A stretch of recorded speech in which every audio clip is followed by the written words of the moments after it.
Allô tout le monde! Donc aujourd'hui, je vous amène dans mon laboratoire pour vous montrer comment je fais une recette de savon neutre non parfumé.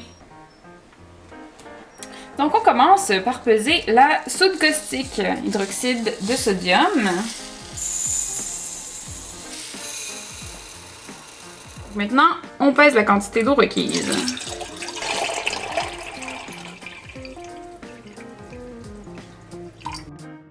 Donc maintenant, on mélange l'eau et l'hydroxyde de sodium. Une fois que l'hydroxyde de sodium est mélangé avec l'eau, la température augmente jusqu'à environ 100 degrés Celsius. Et on va devoir attendre que la température baisse ensuite autour de 35 degrés pour le mélanger avec les graisses qui sont l'autre composante des savons. Aujourd'hui, on fait le savon 100% d'huile de coco.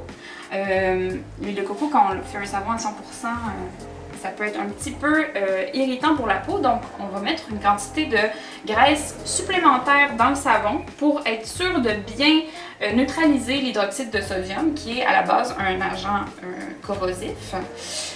Donc, je dois peser ma quantité d'huile de coco que je vais ensuite faire chauffer pour qu'elle atteigne justement, qu'elle fonde d'abord, parce que l'huile de coco à la température ambiante c'est solide, mais pour qu'elle atteigne donc la même température que le mélange d'hydroxyde de sodium, parce que pour que les mélanges soient mélangés ensemble, il faut qu'ils soient à la même ou environ la même température. Donc, je pèse la quantité nécessaire. On met à chauffer sur un bain-marie pour ne pas brûler les huiles. Donc, l'eau qui chauffe et les huiles qui vont fondre tranquillement. On est rendu à l'étape cruciale. C'est pour ça que j'ai changé un petit peu mon look. J'ai ajouté quelques accessoires. Donc, on va mélanger le mélange de soude et celui d'huile de coco ensemble.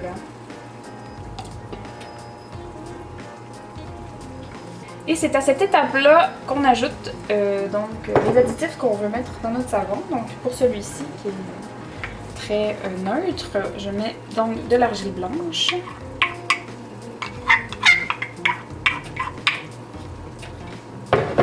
Et je prends le pied mélangeur pour bien mélanger le tout.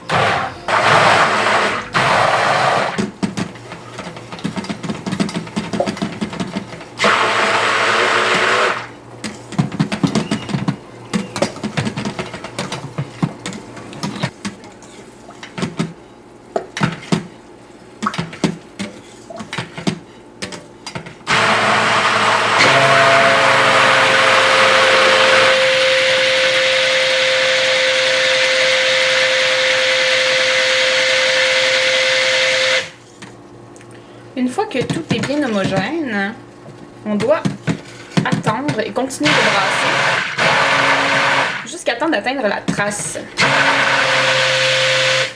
Le mélange s'épaissit tranquillement. La trace, c'est en fait le moment où, quand je vais déposer mon pied mélangeur, on va voir la trace du pied quand je vais le retirer.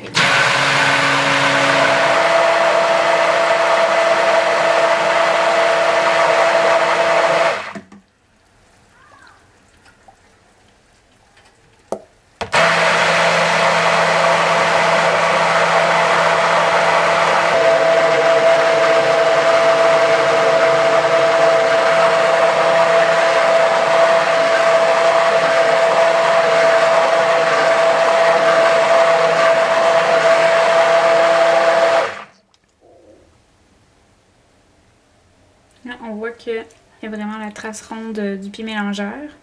Ça, dans le fond, c'est notre signe que le processus de saponification est donc bien commencé. On est prêt pour le moulage.